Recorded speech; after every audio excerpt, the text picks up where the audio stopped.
Dieu qui secourt. Cet après-midi, je voudrais ouvrir la Bible avec vous dans le livre des Actes des Apôtres. Dans le livre des Actes des Apôtres, au chapitre 4, nous lirons le verset 12.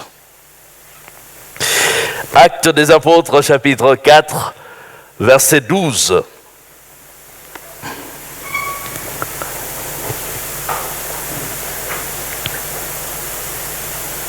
Il n'y a de salut en aucun autre, car il n'y a sous le ciel aucun autre nom qui a été donné parmi les hommes par lequel nous devions être sauvés.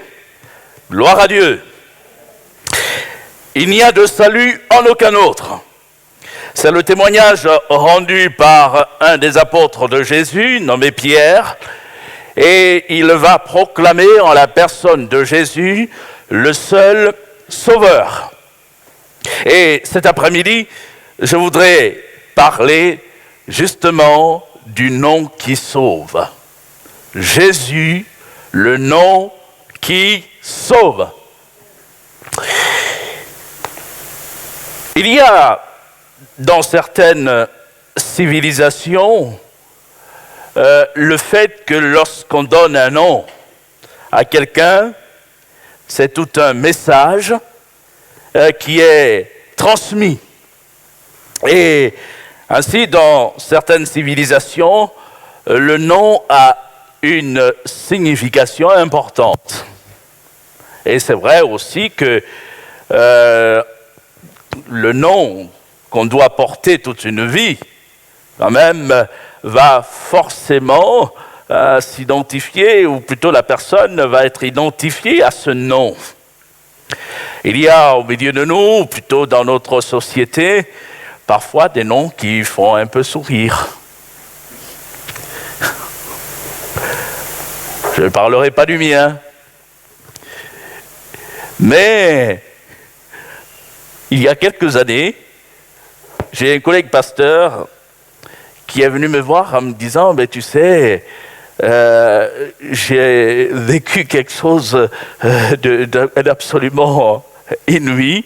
Je suis allé distribuer des prospectus dans des boîtes aux lettres et j'ai lu sur une boîte aux lettres le nom de famille, Papa, et le prénom, Noël. » Je lui ai dit, non, quand même, c'est une blague. Alors, c'est vrai qu'il plaisantait beaucoup. Et il m'a dit, non, je t'assure, c'est vrai. Papa Noël. Bon, on a souri tous les deux. Hein. Ça évoque fin d'année, cadeau. Alors, il y a des noms qui font sourire. Oh, je disais, je ne parlerai pas du mien, parce que la dernière fois, il y a 15 jours plus précisément, je vous ai donné la signification de mon nom, Ouragan. Et j'ai vu que beaucoup souriaient dans la salle. Et c'est vrai qu'il y a des noms comme ça qui interpellent, qui font sourire. Pourquoi ? Parce que tout de suite, ça renvoie à une réalité derrière. Une réalité qui peut être amusante, qui peut évoquer quelque chose de bien. Alors, remarquez, mon nom n'évoque pas toujours quelque chose de bien, et il vaut mieux peut-être s'appeler Papa Noël, et c'est vrai que, tout de suite on pense à des cadeaux, surtout pour les enfants, et je vois qu'il y en a encore cet après-midi dans la salle. Mais je ne voudrais pas vous parler de ces noms-là. Je ne voudrais pas non plus vous parler de moi. Je voudrais vous parler simplement de Jésus. L'apôtre Pierre va dire haut et fort, avec une grande conviction, qu'il n'y a sous le ciel, entendez par là, sur la surface de la terre entière, aucun autre nom, c'est-à-dire qu'il n'y en a qu'un seul, qui a été donné parmi les hommes, par lequel nous devons être sauvés. Et ce nom, c'est le nom de Jésus.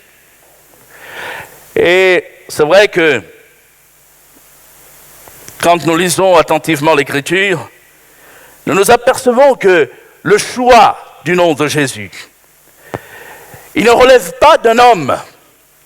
Nous lisons dans l'évangile de Matthieu que lorsque l'ange envoyé par Dieu vers Joseph lui a annoncé, a confirmé que l'enfant que Marie portait en son sein n'était pas conçu d'un homme, mais qu'il était conçu de la puissance du Saint-Esprit. Lorsque l'ange a confirmé cela à Joseph, il a rajouté au sujet de Marie, elle enfantera un fils et tu lui donneras le nom de Jésus. Et l'ange d'ajouter, c'est lui qui sauvera son peuple de ses péchés. Et on comprend que ce n'est pas un homme qui a donné ce nom à la personne que nous reconnaissons aujourd'hui comme étant le Sauveur, mais le choix a été divin. C'est l'ange de Dieu qui, de la part de Dieu, a dit à Joseph, tu lui donneras le nom de Jésus. Jésus, nous l'avons ce nom en français. Tout à l'heure, notre ami Jean-Louis a évoqué Immanuel. Je ne sais pas si je prononce bien, mais en hébreu, parce que le nom est d'origine juive, c'est Yeshua. Yeshua qui veut dire celui qui sauve. Celui qui sauve. Tu lui donneras le nom de celui qui sauve et celui qui sauvera son peuple de ses péchés. Alors, on n'a pas toujours conscience de la portée de ce nom. Mais lorsque nous disons Jésus, comme nous l'avons encore dit cet après-midi au travers des chants, que l'on soit croyant ou non, nous rendons là un témoignage, nous parlons de celui qui sauve. Quand on dit Jésus, on dit celui qui sauve. Et, chers amis, je voudrais cet après-midi retenir notre attention sur le fait que, dans le fond, Jésus portait bien son nom. Jésus a bien porté son nom. Et Jésus porte encore bien son nom. À l'époque où il était sur la terre, lorsqu'on le voyait, on voyait Yeshua, on voyait celui qui sauve. Lorsqu'on s'adressait à lui pour lui demander de l'aide, et je pense notamment dans l'évangile de Marc au chapitre 10, verset 46, il y a le témoignage d'un homme qui était aveugle, Bartimée, qui un jour va entendre un brouhaha, une foule qui passait par là, et ne voyant pas, cet homme s'est enquis de ce qui se passait, et on lui a dit, c'est Jésus de Nazareth qui passe. C'est celui qui sauve qui passe. Donc quand on voyait Jésus, on voyait celui qui sauve. Quand on parlait à Jésus, on parlait à celui qui sauve. Quand on criait à Jésus, comme Bartimée a pu le faire, Jésus, fils de David, aie pitié de moi. Littéralement, il a dit, celui qui sauve, fils de David, aie pitié de moi. Et il reconnaît le Christ. Mais en fait, celui qui sauve, c'est Dieu, c'est l'Éternel. L'Éternel qui sauve. Et quand on invoque le nom de Jésus, on rend ce témoignage de seul Dieu qui sauve, le Dieu véritable. Et cet après-midi, c'est de ce Dieu que nous parlons. C'est à lui que nous rendons témoignage. Jésus sauve. Et celui qui sauve a agi. Bartimée a été guéri ce jour-là. Et l'Écriture nous dit qu'il a suivi Jésus. Jésus, c'est celui qui relève. Celui qui guérit les cœurs brisés. Celui qui change des vies. Cet après-midi, je ne voudrais pas multiplier les exemples. Mais on pourrait s'étendre en lisant l'Écriture et en relevant tout ce que Jésus a accompli, tout ce qu'il a dit. Mais je voudrais juste m'arrêter sur deux témoignages. Le premier, dans l'évangile de Jean, au chapitre 8, du premier verset au verset 12, il nous est rendu témoignage d'une femme qui a été surprise en flagrant délit d'adultère. Et cette femme a été traînée vers Jésus, là, jetée dans la cour du temple. Et des accusateurs, des hommes religieux, ont adressé à Jésus ces paroles en lui disant « Cette femme a été surprise en flagrant délit d'adultère. Moïse, dans la loi, nous a ordonné de lapider de telles femmes. Et toi, que dis-tu » Bon, je ne m'étendrai pas sur leurs intentions derrière, mais restons simplement sur le fait et sur leurs propos. Cette femme a été surprise en flagrant délit d'adultère. Moïse nous a ordonné de lapider de telles femmes. J'ouvre une parenthèse pour dire que la loi, effectivement, intimait l'ordre de juger par lapidation ceux qui commettaient adultère, mais on ne commet pas adultère toute seule. Il faut être deux au moins. Et là, dans ce cas, l'homme n'avait pas été amené vers Jésus. Seule la femme avait été là, humiliée devant tous, la foule, et jetée là devant Jésus. Et Jésus va prendre la parole. Et il va dire ceci, que celui d'entre vous qui est sans péché, lui jette le premier la pierre. Et cette parole de celui qui sauve va agir dans leur conscience. Ils sont venus dans l'intention de mettre Jésus à l'épreuve. Et la parole de Jésus va éprouver leur conscience. Et très rapidement, ils vont se rendre compte qu'ils sont aussi coupables aux yeux de Dieu que cette femme qu'ils méprisent. Et il nous a dit, repris par leur conscience, ils se retirèrent du plus âgé jusqu'au plus jeune. Et à un moment, la femme reste là devant Jésus et Jésus lui adresse sa parole. « Femme, où sont ceux qui t'accusaient? Personne ne t'a-t-il condamné ?» Et la femme de répondre, « Non, Seigneur. » Et Jésus de répliquer, « Je ne te condamne pas non plus. Va, mais ne pêche plus. » Gloire à Dieu. Cette femme, humainement parlant, était déjà condamnée. Mais si on regarde réellement la loi, ces hommes s'appuyaient sur la loi, et c'est vrai que ce qu'elle avait commis, au regard de la loi, la condamnait. Son péché l'accablait, son péché la condamnait, mais Jésus, celui qui sauve, celui qui est venu pardonner les péchés, celui dont a parlé l'ange, en disant, c'est lui qui pardonnera, qui sauvera son peuple de ses péchés, s'est présenté devant elle, et lui ne l'a pas condamné. Lui l'a relevé.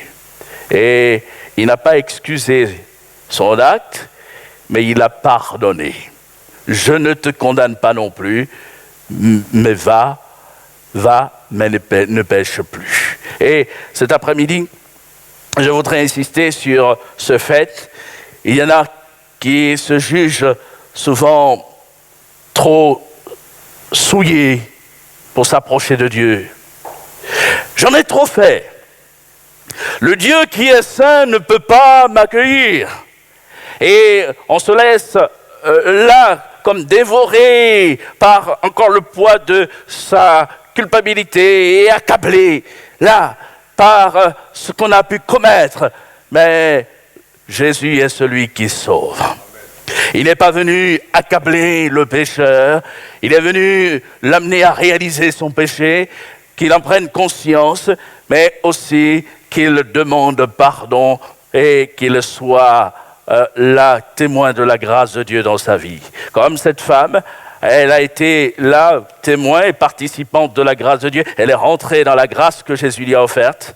Et aujourd'hui encore, Jésus fait grâce aux pécheurs. Jésus fait grâce aux pécheurs. Et en disant cela, vous releverez que je lève ma main Jésus fait grâce aux pécheurs. Jésus m'a fait grâce. Je me suis reconnu pécheur devant lui. Et c'est vrai que le jour où j'ai réalisé pour la première fois l'horreur de mon péché, il y a eu un tel sentiment de perdition en moi que j'en ai été comme désespéré. Qu'est-ce qui pourrait me sauver? Et de la même manière que la voix de Jésus a retenti pour relever cette femme, j'ai entendu cette voix du Saint-Esprit qui m'a parlé en me disant « Prends courage, Jésus est mort pour toi. » Et quelle consolation que de savoir que mon péché pouvait être pardonné. Et aujourd'hui, je peux affirmer haut et fort, Jésus est celui qui pardonne les péchés. Jésus est celui qui ôte le poids de la culpabilité. Et tu peux t'approcher de lui avec assurance, reconnaissant ton péché, lui demandant pardon. Et si cet élan, cette démarche vient du cœur, Jésus pardonnera ton péché. Alors, ne te dis pas, j'en ai trop fait, qu'est-ce qui pourrait me pardonner? Qu'est-ce qui pourrait me permettre de connaître la paix? Je suis tourmenté au-dedans de moi-même parce que j'ai commis. Mais Jésus est celui qui te sauve, qui te pardonne. Le deuxième témoignage que je voulais lire, ou plutôt dont je voulais faire mention, se trouve dans l'évangile de Marc, au chapitre 5. Vous lirez, pour ceux qui le souhaitent, à la maison, chez vous, du reste, parce que le texte est long, du premier verset au verset 20. On ne va pas le lire ensemble cet après-midi, mais il nous est parlé d'un homme qui vivait en terre d'Israël, dans un territoire appelé Gadara. Et la description qui nous est faite de cet homme est des plus tristes. Parce qu'il nous est dit que cet homme vivait dans les sépulcres. Et quand il n'était pas dans les sépulcres, il se retrouvait sur les montagnes. Et que faisait-il? Il passait son temps à se meurtrir avec des pierres, à se tailler la peau avec des pierres. Il nous a dit que les gens essayaient de le maîtriser, mais que personne ne pouvait plus le maîtriser, même pas avec des chaînes et avec des fers. Et on voit que les moyens humains sont toujours limités. Le secours de l'homme, dit l'Écriture, est vanité. Le vrai secours vient de Dieu. C'est Dieu qui sauve. C'est Jésus qui sauve. Et cet homme avait souvent fait voler les fers et les chaînes en éclats.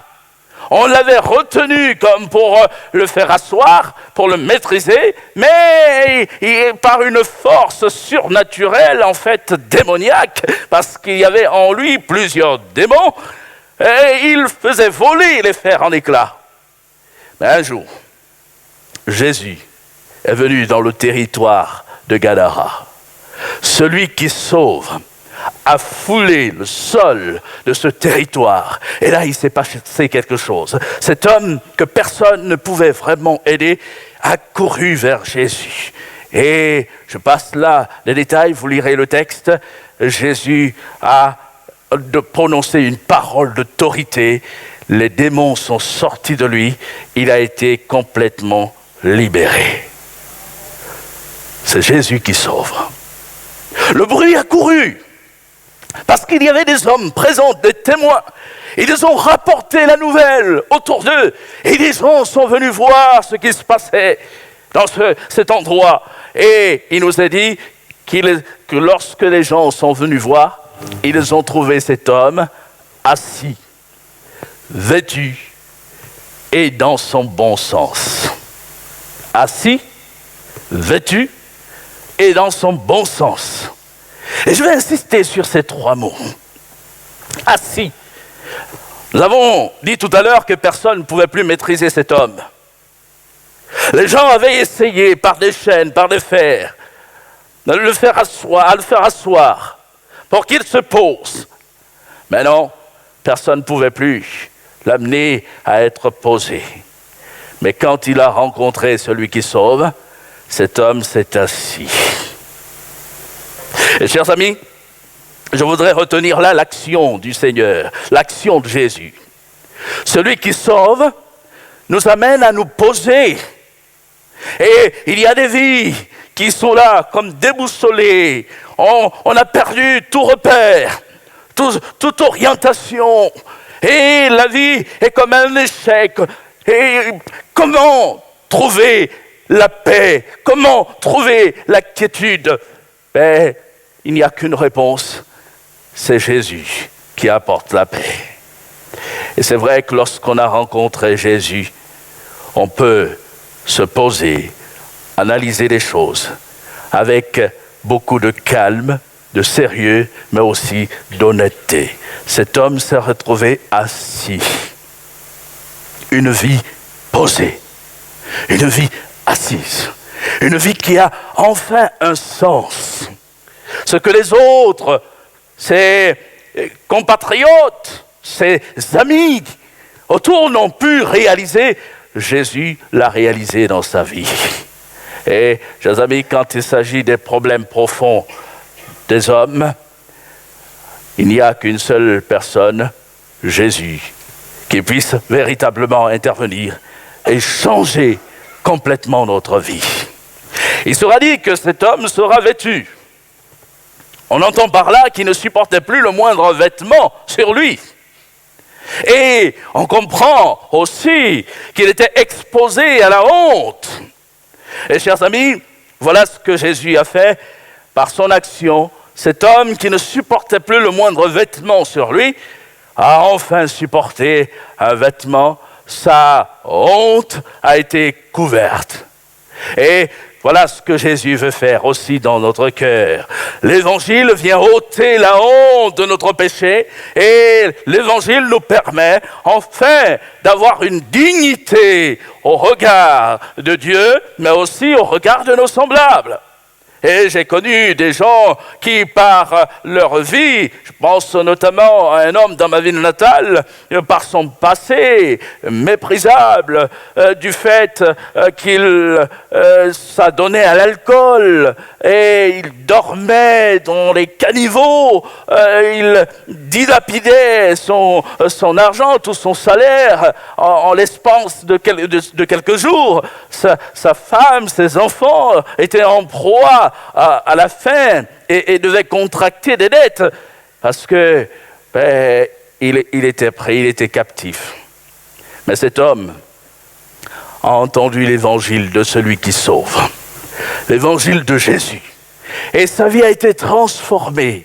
À partir du moment où il a invité Jésus à prendre place dans sa vie, l'homme qui était là, ivrogne, tenu par l'alcool, a été libéré et il est devenu un père de famille exemplaire. Je l'ai personnellement connu et il a été pour moi, entre autres, une source d'encouragement quant à son engagement dans la foi et à son attachement à la personne de Jésus. Jésus a changé sa vie. Et cet homme qui courait ici et là est devenu un homme posé. La honte qui reposait sur lui, mais aussi sur sa femme et sur ses enfants, a été enlevée, balayée, et il a recouvré de la dignité.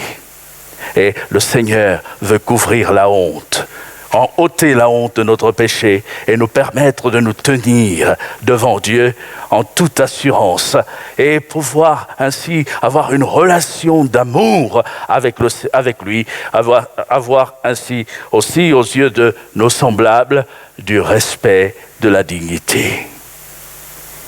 Et puis il sera dit que cet homme a été trouvé dans son bon sens.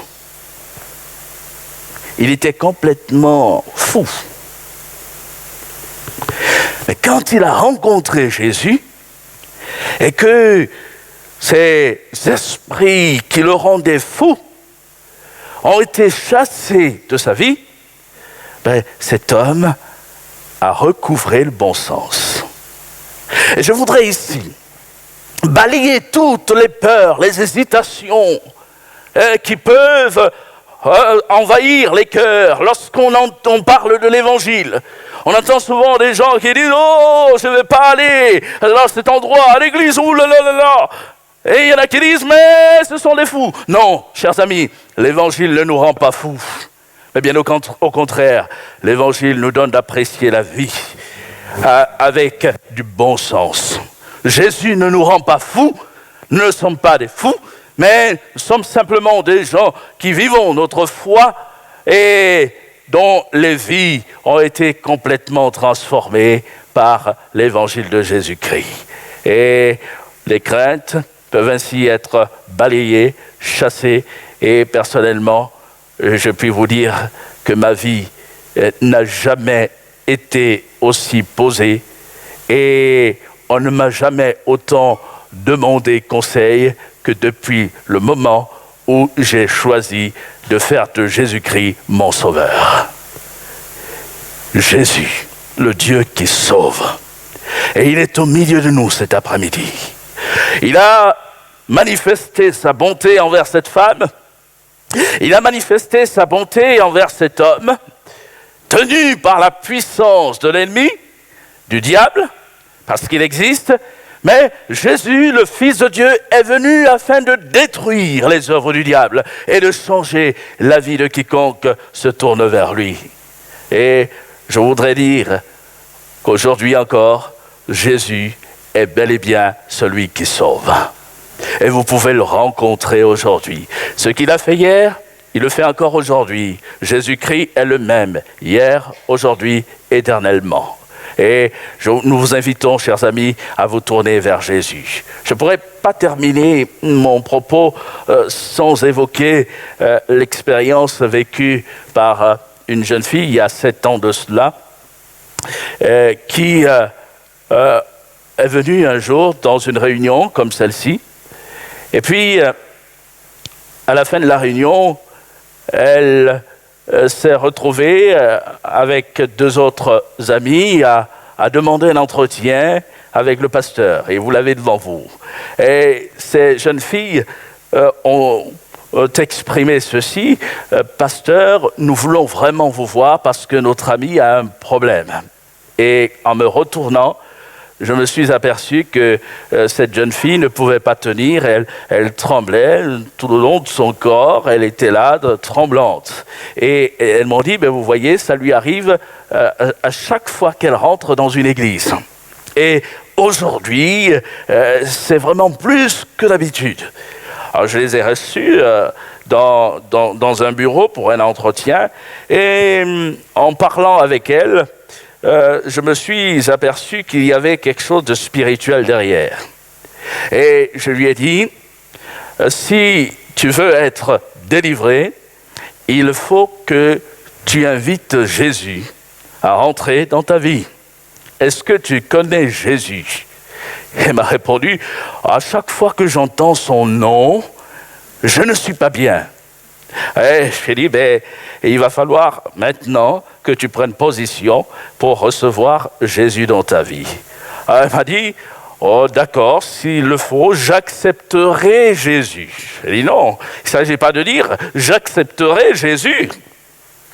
Et prend position et dit, j'accepte Jésus dans ma vie maintenant. Et avec beaucoup de peine, elle s'est efforcée à dire, j'accepte Jésus. Et quand elle a dit cela, j'ai dit maintenant nous allons prier. Et j'ai prié pour elle. Et j'ai prononcé le nom de celui qui sauve, Jésus. Et à chaque fois que je disais Jésus, elle poussait des cris. Jésus, elle poussait des cris. Et j'ai continué à invoquer le nom de Jésus. Et au bout de quelque temps, cette jeune fille a été délivrée. Il y avait en elle une puissance surnaturelle, diabolique. Et Jésus est intervenu, Jésus l'a délivrée. Je peux vous le garantir qu'elle est sortie c'est vraiment sur ses pieds, ferme. Et il n'y avait plus de tremblement en elle. Elle était complètement délivrée. Le temps a passé. Pendant plusieurs semaines, on ne l'a plus revue. Et je me posais bien la question de savoir ce qu'elle devenait. Et puis, un soir, à une autre réunion, toujours au sortir d'une réunion, quelqu'un m'a interpellé, je me suis retourné et c'était elle. Et il y avait à côté d'elle un jeune homme. Elle était étudiante. Elle m'a dit, pasteur, je ne suis pas venu ces temps-ci parce que j'avais mes révisions. Maintenant, ça va mieux, le programme est allégé, je peux revenir à l'église. Mais j'ai ici un camarade de classe, étudiant, qui voudrait vous poser une question. Oh, quand j'ai entendu ça, chers amis, je me suis dit, oula, j'ai été étudiant, je connais les étudiants avec les questions, et je me suis préparé psychologiquement. Je dis, bon, tu te concentres et tu vas bien écouter ce qu'il va te dire. Et voici la question de cet homme, de ce jeune étudiant. Pasteur, depuis que cet ami est venu ici et vous a rencontré, elle n'est plus la même, sa vie a changé. Alors je voudrais vraiment vous poser cette question. J'aimerais savoir, qu'est-ce que vous avez fait à mon ami?